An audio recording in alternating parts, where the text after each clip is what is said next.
ప్రభువునందు ప్రియమైన దేవుని బిడ్డలారా, మీకు శుభము. పరిశుద్ధ బైబిల్ గ్రంథంలో యేసుక్రీస్తు ప్రభువు జనన సందర్భంగా తూర్పు దేశపు జ్ఞానులు యేసుక్రీస్తు ప్రభువునందుకు బెత్లెహేము పురమునకు ఆకాశమందు కనపరచబడిన ఒక ప్రత్యేక నక్షత్రాన్ని బట్టి అనుసరించి వెంబడించి వారు ప్రభువును చేరి ఆరాధించారు అని దేవుని యొక్క వాక్యం జ్ఞాపకం చేస్తుంది. గమనించండి, ఈ దినం ఈ నక్షత్రం అనే అంశాన్ని మనం పరిశీలిద్దాం. యేసుక్రీస్తు ప్రభువారు ఈ లోకానికి నరావతారిగా వచ్చిన దేవుని వాక్యం. ప్రభువైన యేసుక్రీస్తు వారు నరావతారిగా వస్తారు ఈ లోకానికి అనే సత్యం పరిశుద్ధ బైబిల్ గ్రంథంలో మొట్టమొదట పాపము చేసిన ఆది దంపతులైన ఆదాము హవ్వలకు దేవుడు ఏదెను వనము నుండి వారిని గెంటివేయక మునుపే వారికి తెలియచేశారు.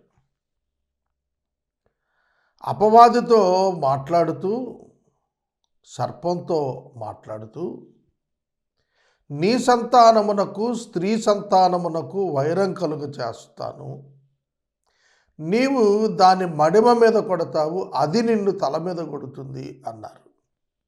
ఆదికాండం 3:15 అది అనే పదం మీద 1 అనే అంకె వేసి ఫుట్ నోట్లో ఆయన అని వ్రాయబడటం జరిగింది.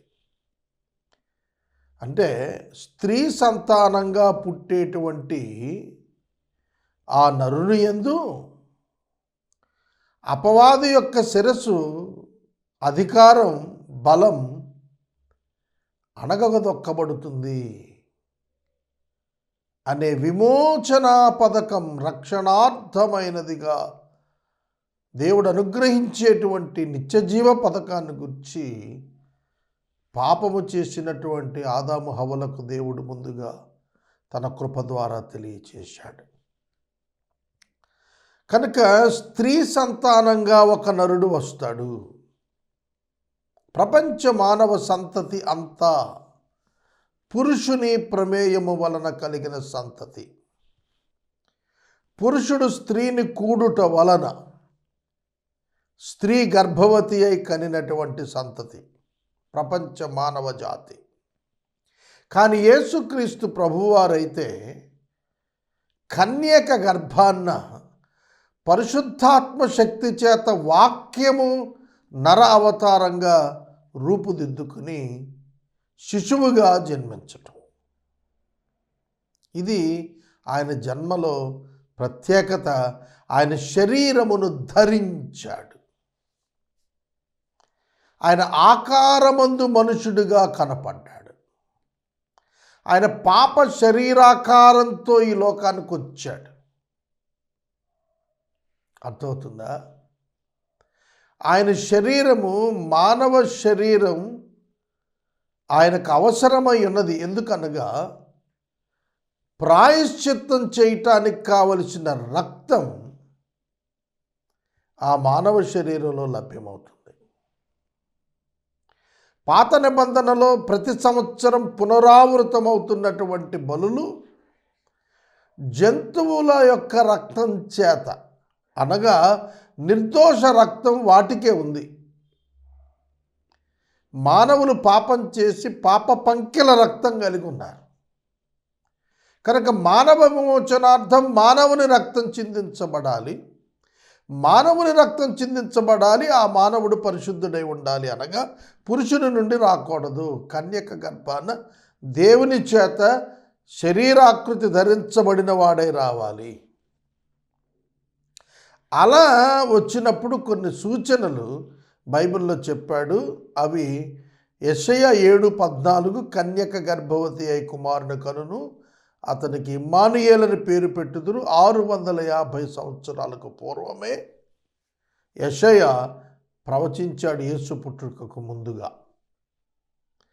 మీకా గ్రంథం 5వ అధ్యాయము 2వ వచనంలో, బెత్లెహేమును దావీదు పట్టణమున, అది యూదా ఎఫ్రతాలో ఎంత చిన్న పట్టణమైనా ఆ పట్టణములో నుంచే యేసుక్రీస్తు ప్రభు బెత్లెహేము నుండే పుట్టి వస్తాడు, అధిపతి ఏలేటువంటి అధిపతి వస్తాడని 550 సంవత్సరాల క్రితం చెప్పాడు.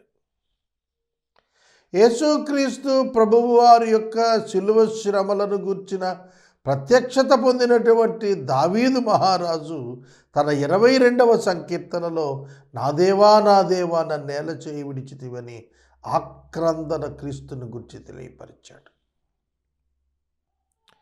యేసుక్రీస్తు ప్రభువారు పుట్టుకకు 650 సంవత్సరాల క్రితం యెషయా భక్తుడు తన గ్రంథంలో 53వ అధ్యాయంలో, అతడు అపరాధ పరిహారార్థపనిగా తన్ను తాను చేసుకొనగా అతని సంతానము చూచును అని చెప్పి ఆయన వర్ణించాడు. ఇలాగా మనం గమనిస్తున్నప్పుడు ప్రియమైన దేవుని బిడ్డలారా, ఇలాగున మనం చూస్తున్నప్పుడు యేసు పుట్టుకకు ఆయన జీవితానికి అనేకమైనటువంటి వచనాలు కనిపిస్తాయి.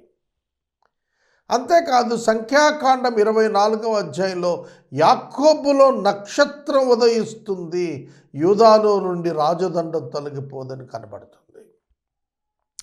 కాబట్టి యేసుక్రీస్తు ప్రభువారు పుట్టినప్పుడు ఒక నక్షత్రం ఉదయిస్తుంది అనేటువంటి అవగాహన పాత నిబంధన భక్తులకు, అలాగే ఆ చారిత్రాత్మక గ్రంథాలను ఎరిగినటువంటి వారికి ఉన్నది అని మనకు అర్థమవుతోంది. తూర్పు దేశము, పశ్చిమ దేశము పాలస్తీనా భూభాగము. పశ్చిమ దేశము మనకు కనాను భూభాగము, తూర్పు దేశము బబులోను ప్రాంతము, కల్దీయ ప్రాంతము, మెసొపొటేమియా ప్రాంతము అని చెప్పబడుతుంది. కనుక బెత్లెహేముకు తూర్పు దేశం ఇరాక్ అని పిలువబడుతున్న కల్దీయా బబులోను ప్రాంతం. ఎక్కడి నుండి అయితే అబ్రహాము వచ్చాడో ఆ ప్రాంతం అది. ఆ ప్రాంతంలో ఉన్నటువంటి అనేకమైనటువంటి రాజకుటుంబీకులు, జ్ఞానులు అని చెప్పబడినటువంటిది జొరాస్ట్రియన్ మతానికి చెందిన మతనేతలు, వారే రాజరికములో ఉన్నటువంటి నేతలు, మరియు వారు విద్యాధికులు, ఖగోళ శాస్త్రమును వారు పఠించినటువంటి వారు. కాబట్టి యేసుక్రీస్తు ప్రభు పుట్టినప్పుడు ఆకాశములో తూర్పు దిక్కున ఒక నక్షత్రం ఉదయించింది. ఆ నక్షత్రం యేసుక్రీస్తు ప్రభువు దగ్గరకు జ్ఞానులను, లోక సంబంధమైన జ్ఞానులను నిశ్శబ్దముగా నడిపించింది. కనుక ఇవాళ వాక్యం వింటున్నటువంటి మనం ఈ నక్షత్రాన్ని యేసు రక్తము చేత కడుగబడిన ఒక విశ్వాసికి మాదిరిగా మనం చెప్తాము. ఎందుకంటే ఒక విశ్వాసి నిశ్శబ్దముగా తన నడవడి చేత, తన ప్రవర్తన చేత, తన జీవిత శైలి చేత అనేక మంది లోకపు జ్ఞానులను యేసుక్రీస్తు ప్రభువు దగ్గరకు నడిపించగలుగుతాడు. కనుక నక్షత్రంకి కొన్ని ప్రత్యేకమైన పదాలు ఆపాదించబడ్డాయి. అవే విశ్వాసికి కూడా ఆ పదాల నుండి సందేశం ఆపాదించవచ్చు. కాబట్టి తూర్పు దిక్కున ఈ నక్షత్రము తూర్పు దేశపు జ్ఞానులను ఆకర్షించినటువంటి నక్షత్రం. దీనికి ఉన్నటువంటి పేరు ఏమిటంటే, మత్తయి సువార్త 2వ అధ్యాయంలో తూర్పు దేశము నుండి వచ్చినటువంటి ఆ జ్ఞానులు యెరూషలేములో ఉన్నటువంటి హేరోదు రాజు యొక్క సౌధానికి వెళ్ళి, యూదుల రాజుగా పుట్టినవాడు ఎక్కడ ఉన్నాడు అని ప్రశ్నించారు. ఎందుకంటే వాళ్ళు ఉన్నది యూదా సామ్రాజ్యం అని వాళ్ళకు తెలుసు. వారు ఉన్నది యూదయా ప్రాంతాన్ని పరిపాలిస్తున్నటువంటి హేరోదు యొక్క గృహం, రాజసౌధం. కనుక యూదులకు రాజుగా పుట్టినవాడు ఎక్కడ ఉన్నాడు? మేము ఆయన నక్షత్రము చూచి ఆయనను పూజింపవచ్చితిమి. ఇక్కడ 2 విషయాలు మీకు అర్థమయ్యాలని కోరుతున్నాను. 1 యూదుల రాజు, 2 పూజించటానికి వచ్చారు. అంటే వీరికి ఎటువంటి అవగాహన ఉన్నది? ఈ మెగాయ్ అంటాం, అంటే జ్ఞానులు.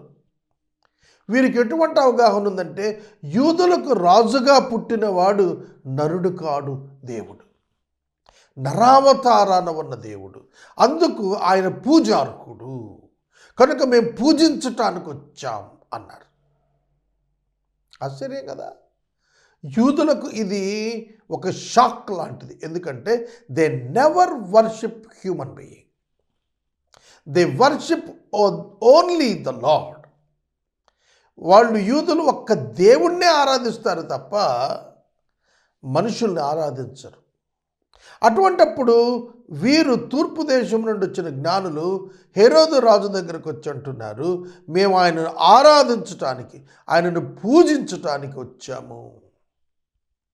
We came to worship the Lord, a new born King of Jews. యూదుల రాజుగా పుట్టిన వాడిని మేము ఆరాధించటానికి వచ్చాము.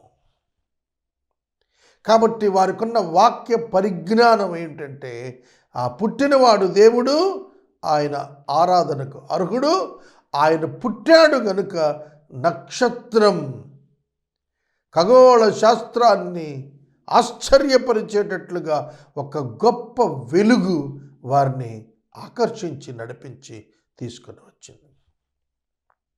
సోదరుడా, సోదరి, ఇది ఆయన నక్షత్రం. It is his personal star. అది ఆయన వ్యక్తిగత నక్షత్రం, ఆయనకు చెందిన నక్షత్రం, ఆయన సొత్తైన నక్షత్రం, ఆయన పంపిన నక్షత్రం, ఆయనను సూచించిన నక్షత్రం, ఆయన యొద్దకు ఆకర్షించిన నక్షత్రం, ఆయన యొద్దకు ముందుగా ఉండి నడిపించిన నక్షత్రం, ఆయన మీద ప్రకాశించినటువంటి నక్షత్రం, ఆయన ఉండిన చోటున ఆగిన నక్షత్రం ఇది. ఒక విశ్వాసికి పుష్కలంగా ఈ లక్షణాలు ఉన్నాయి. మనము దేవునికి చెందిన వారము, ఆయన ప్రజలము, ఆయన మేపు గొర్రెలము, మనం ఆయన సొత్తైన జనాంగము. కనుక మనము ఆయనకు చెందిన వారము, ఆయన ప్రజలము, ఆయన వారము. కాబట్టి మనం ఆయనకు చెందాం కనుక ఆయన నక్షత్రం వంటి వారం మనం. కనుక మనకు యజమానుడు ఆయనే, మనకు సమస్తము ఆయనే, మన సృష్టికర్త ఆయనే, మన కొరకు పనిని నియమించినవాడు ఆయనే, పని కొరకు పంపించినవాడు ఆయనే. కనుక ఈ నక్షత్రం ఆకాశమున కత్తి ఎట్లాంటి షేప్లో ఉంటుందో, ఖడ్గం, యుద్ధానికి వాడే ఖడ్గం, అట్లాంటి షేప్లో ఒక బలమైనటువంటి అగ్ని మండుతున్నట్లుగా, ఒక గడ్డివాము దగ్ధమవుతున్నట్లుగా, దహించుకుపోతున్నట్లుగా కనబడింది. కాబట్టి మనం ఆ నక్షత్రాన్ని చూసినప్పుడు మోషే భక్తునికి పొదలో మండుచున్నట్లుగా కనబడిన అగ్ని ఏ విధంగా అయితే ఆ పొద కాలకుండా వింతగా కనపడిందో, అట్లాంటి అగ్ని ఈ తూర్పు దేశాన ఉన్నటువంటి జ్ఞానులకు కనపడి అది కదలటం, బెత్లెహేము దిక్కు, పశ్చిమ దిక్కు కదలటం వారు గమనించారు. అదొక సంకేతం ఇస్తోంది. అది కదులుతోంది అంటే అర్థం ఏంటంటే ఫాలో మీ, నన్ను వెంబడించండి. It is nothing but an invitation from the heaven. పరలోకము నుండి ఒక గొప్ప ఆహ్వానము వారికి అందుతోంది.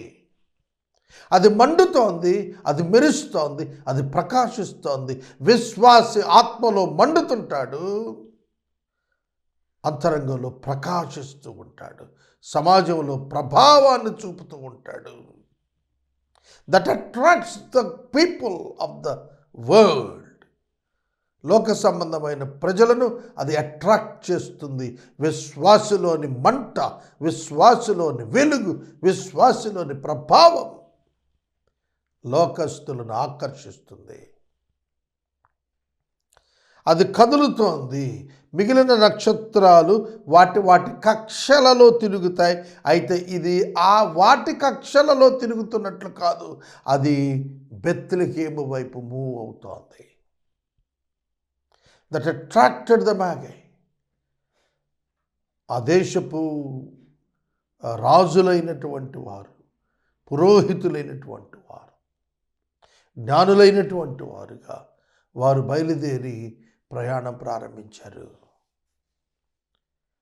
2 మాసాల ప్రయాణం ఇంచుమించు వారు ప్రయాణం చేశారు. ఆ నక్షత్రము వారిని బెత్లెహేము వైపు తీసుకొస్తుండగా తెల్లవారినప్పుడు వారు యెరూషలేములో నిలిచారు. యెరూషలేములో వారు హెరోదు ఇంటికి వెళ్ళి యూదుల రాజు అక్కడ పుట్టాడని అడిగారు. అక్కడ ప్రభువు పుట్టిన దాఖలాలు వారికి దొరకలేదు. ఏ మగపిల్లవాడు అక్కడ పుట్టినట్లుగా సంకేతాలు రాలేదు. అప్పుడు హేరోదు ఆ దేశంలోని జ్ఞానులను పిలిపించి పరిష్కారముగా కనుక్కోండి దీన్ని అని చెప్పి రహస్యంగా ఆ జ్ఞానులను పిలిపించుకొని ఆ నక్షత్రం కనబడిన కాలాన్ని పరిష్కారంగా తెలుసుకొని వాటిని విచారించమని బెత్లెహేములో ప్రభువు పుడతాడని తెలుసుకున్నటువంటి హేరోదు మీరు వెళ్ళి పరీక్షించి తెలుసుకున్నాక నాకు సమాచారం ఇవ్వమన్నాడు. ఆ తరువాత మరలా ఆ నక్షత్రం వారికి కనపడినప్పుడు వారు అత్యానందభరితులయ్యారు. విశ్వాస యొక్క లక్షణం ఏమిటో తెలుసా? అనేకులను అత్యానందభరితులను చేస్తుంది. The charity of a believer. విశ్వాస యొక్క దాతృత్వం, generosity of a believer, helping hand of a believer makes others happy. ఇతరులను సంతోషపెట్టేదిగా మారుతుంది. వారు ఆ నక్షత్రాన్ని చూసి అత్యానందభరితులైపోయారు. ఆ నక్షత్రం వారికి ముందుగా నడిచింది. It leads before them and it walks before them. It moves before them. ముందు నడుస్తాడు. Exemplary life. ముందు నడుస్తాడు. ప్రొయాక్టివ్ లైఫ్ విశ్వాస కలిగి ఉంటాడు. విశ్వాసి అన్యులకు దారి చూపించువాడై ఉంటాడు. క్రీస్తునందుకు తీసుకురావటానికి ప్రకాశించేవాడై ఉంటాడు. క్రీస్తునందుకు నడుస్తూ వారిని తన వెనక రప్పించుకునే సామర్థ్యాన్ని కలిగి ఉంటాడు. ఆ విధంగా నక్షత్రం వెళుతూ వారికి మీదుగా నడిచెను. Above them, before them, above them. ఎప్పుడు విశ్వాస తలంపులు ఉన్నతంగా ఉంటాయి. అవిశ్వాసుల వలె నేల చూపులు కాదు. విశ్వాస యొక్క తలంపులు ఆకాశము దిక్కుంటాయి. అక్కడున్న దేవుని దిక్కుంటాయి. అక్కడున్న దేవుని యొక్క స్థాయిని బట్టి ఉంటాయి. Their thoughts are above the world. లోకాన్ని మించిన ఆలోచనలు ఉంటాయి. నిరీక్షణతో కూడిన ఆలోచనలు ఉంటాయి. ఎత్తైనటువంటి ఆలోచనలు ఉంటాయి. వాటి చేత నడుస్తూ ఉంటారు. వాటి చేత నడుస్తూ ఇతరులు నడిపిస్తూ ఉంటారు. క్రీస్తు ఉన్న చోటకు వచ్చి నిలబడిపోయింది. దాటిపోలేదు, నిలిచింది, అక్కడ ప్రకాశించింది. యేసుక్రీస్తు గోల్ ఒక విశ్వాసికి గమ్యం. క్రైస్ట్ సెంటర్డ్ లైఫ్ విశ్వాస యొక్క గమ్యము, గురి. యేసుక్రీస్తు మీద నిలిచి ప్రకాశించటం, యేసుక్రీస్తే మీ గోల్ అని వారికి చెప్పటం. నన్ను వెంబడించి వచ్చిన మీరు ఇకపై వెంబడించాల్సినది యేసుక్రీస్తును. మీరు రక్షకుని యొద్దకు వచ్చారు. మీరు ఇప్పుడు ఏం చేయాలి అనగా ఆయనను విశ్వసించి పూజించాలి. ఆయనను విశ్వసించి పూజించాలి. వారు ఆ నక్షత్రము బయలుదేరి తూర్పు దేశంలో వారు చూచిన నక్షత్రం శిశువు నిన్న చోటికి మీదుగా వచ్చి నిలిచి వరకు వారికి ముందుగా నడిచారు. ఆ నక్షత్రం చూసి వారు ఆనందభరితులయ్యారు. ఆ ఇంటికి వచ్చారు. వాళ్ళు ఇంటికి అన్నది నోట్ చేసుకోండి, పశువుల పాక్కర్లేదు. దే మైట్ బి షిఫ్టెడ్, లేదంటే మెంజర్, పశువుల తొట్టె అని చెప్పబడింది. పశువుల ఆహారశాల అని మనం గుర్తెరగాలి. పశువులు ఒక కొట్టములో ఆహారం ఉంచబడి అందులో మేపబడతాయి. మధ్యలో కాపరులు మంచం వేసుకొని విశ్రమిస్తుంటారు. అది మెంజర్ అని చెప్పబడింది. ఆ ఇల్లు ఒకవేళ అయితే అక్కడికి వచ్చారు. అక్కడ వారు శిశువును చూచారు. శిశువును చూచిన తర్వాత వారు ఏం చేశారో తెలుసా? సాగిలపడ్డారు. శిశువుకు సాగిలపడిన వాడి జ్ఞానం ఎట్టంటారంటే, శిశువుకు సాగిలపడినందుకే జ్ఞానం అయ్యారంటాను నేను. ఎందుకంటే ఆయన శిశువుగా చూడటం లేదు, వాళ్ళు సృష్టికర్త అయిన దేవుని యొక్క నరావతారంగా చూస్తున్నారు. ఒకప్పుడు చూచినట్టు కాదు, దూరాన పరలోకములో ఉన్నటువంటి సింహాసనాసీనుడైన దేవుడిని గురించి కాదు. ఇప్పుడు ఆ దేవుడే నరావతారే పశువుల తొట్టులోనికి వచ్చి పొత్తిగుడ్డలతో చుట్టబడిన వాడే కనబడుతున్నాడు. సమీపాన కనబడుతున్నాడు. ఇప్పుడు దూరాన కాదు, సమీపాన కనబడుతున్నాడు. వారు విశ్వసించారు. అంతే, వారి మోకాళ్ళు వంగిపోయాయి. వారు సాష్టాంగపడ్డారు. వారు పూజించడం ప్రారంభించారు, ఆరాధించడం ప్రారంభించారు. That is the true worship. సాగిలపడి ఆరాధించే అనుభవం, తగ్గించుకుని సాష్టాంగపడిన అనుభవం వారు ప్రదర్శించారు. వారు ఉట్టి నోటి మాటతో ఆరాధించటం కాదు, వారు పెట్టెలు విప్పి బంగారము, బోళము, సాంబ్రాణి సమర్పించారు. ఆయన దైవత్వానికి, రాజరికానికి, సిలువకు గుర్తైన ఈ 3 వస్తువులను వారు సమర్పించారు. దేవుని సన్నిధికి ఉట్టి చేతులతో వచ్చి కనపడకూడదనేటువంటి జ్ఞాన ప్రదర్శన వారు చేశారు. దేవుని యొక్క బిడ్డలు కూడా అంతే. దేవుని యొక్క సేవకుడు, దేవుని యొక్క దాసుడు, దేవుని యొక్క కుమారునిగా, కుమార్తెగా పిలువబడిన ప్రతి ఒక్కరూ దేవుని సన్నిధికి వచ్చి నోటితో ఆరాధించి చేతుల కష్టార్జితాన్ని తీసుకుని వచ్చి దేవుని సన్నిధిలో సమర్పిస్తారు. దేవుని పర్పస్ నెరవేరటానికి వారి యొక్క సమర్పణను ఇస్తారు. That is the Christianity. That is the Christianity. ప్రియమైన దేవుని బిడ్డలారా, అనేక మంది జ్ఞానులను నడిపించిన భాగ్యం ఆ నక్షత్రానికి దేవుడిచ్చాడు. అది దేవుని చేత పంపబడిన నక్షత్రం, దేవుని కొరకు పంపబడిన నక్షత్రం, దేవుని పనిలో పనిచేసిన నక్షత్రం, దేవునికి సాక్ష్యం ఇచ్చినటువంటి నక్షత్రం, దేవుని ప్రజలను దేవుని యొద్దకు చేర్చిన నక్షత్రం,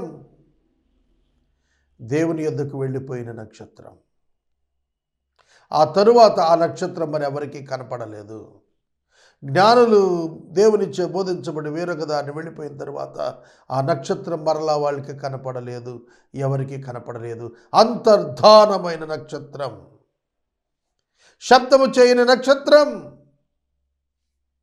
విశ్వాసి నోటి మాట చేత శబ్దం చేయడు, చేతి పని చేత క్రియ చేస్తాడు. He acts not speaks. మాట్లాడటం కాదు, పని చేస్తాడు విశ్వాసి. కబుర్లు చెప్పటం కాదు, పని పూర్తి చేస్తాడు విశ్వాసి. ఆ నక్షత్రం ఎలా అయితే శబ్దము లేకుండా నిశ్శబ్దముగా తన ప్రకాశముతో వారిని ఆకర్షించి నడిపించి గమ్యానికి చేర్చి వారు ఆరాధికులుగా మార్చిందో, అలాగన మనం కూడా యేసునందుకు అనేకులను చేర్చుదాము. క్రీస్తు యేసు నొద్దకు అనేకులను ఎవరైతే చేరుస్తారో, ఎందరు అనేకులను నీతి మార్గం వైపు త్రిప్పుతారో, వారు ఆకాశ మండలమున జ్యోతులను పోలి ప్రకాశిస్తారు అని దానియేలు గ్రంథంలో చెప్పిన మాట. విశ్వాసపక్షంగా మాదిరిగా ఈ నక్షత్రం మనకు కనబడుతుండగా మనం నేర్చుకుంటూ ఉన్నాం. సోదరుడా, సోదరి, నీవు క్రీస్తుకు చెందిన క్రీస్తు యొక్క ప్రకాశించు నక్షత్రానివి. నీవే ఈ అన్య లోకాన్ని క్రీస్తునందుకు తేటానికి ఏర్పరచబడిన వాడవు, పంపబడిన వాడవు, ప్రకాశించే గుణమున్నవాడవు, సామర్థ్యం ఉన్నవాడవు. నీవు తప్ప లోకానికి దిక్కు లేదు యేసునొద్దకు రావటానికి. కాబట్టి నువ్వు సువార్తికునిగా మారాలి. నీవు సువార్త యొక్క ప్రకాశమును అన్యజనుల యొక్క కండ్లకు తగిలేటట్టుగా నీవు ఒక టార్చ్ బేరర్గా మారాలి. ఎప్పుడైతే సువార్త ప్రకటిస్తావో ప్రజలు యేసునొద్దకు వస్తారు. యేసునొద్దకు ఎప్పుడైతే ప్రజలు వచ్చారో వారి కనులు తెరవబడతాయి. వారు యేసును దేవునిగా గుర్తిస్తారు. వారు యేసుక్రీస్తును ఆరాధిస్తారు. వారు నిత్య జీవానికి వారసులవుతారు. కాబట్టి నీ ప్రయరైజ్డ్ యాక్టివిటీ ఏమిటంటే నువ్వు వెలుగుతుండాలి, నువ్వు మండుతుండాలి, నువ్వు కదులుతుండాలి. ప్రియమైన దేవుని బిడ్డ, ఆత్మలో అగ్ని మండినట్లుగా పరిశుద్ధాత్మ శక్తి చేత నిత్యం నీవు మండుతూ ఉండాలి. దేవుని వాక్యపు వెలుగు నీలో వెలుగుతూ ఉండాలి. నీవు వాక్యము ఆత్మ కలిగిన వాడవై కదులుతూ ఉండాలి క్రీస్తు వైపు. సమాజంలో దేవుడు నీకు ఏర్పరిచినటువంటి ఎత్తులో నీవు ప్రకాశిస్తూ కదులుతూ క్రీస్తు వైపుకు అనేకులను తీసుకుని వెళ్ళాలి. అదే దేవుని యొక్క చిత్తము నీ పట్ల, నా పట్ల. నిన్ను బట్టి దేవుడు మహిమ పొందాలి, నిన్ను బట్టి దేవుడు ఘనత పొందాలి, నిన్ను బట్టి దేవుడు అంగీకరింపబడినట్లుగా నీ జీవితం ఉండాలి. అట్టి కృప పరిశుద్ధాత్మ దేవుడు నీకు దయచేయునుగాక. ఆమెన్.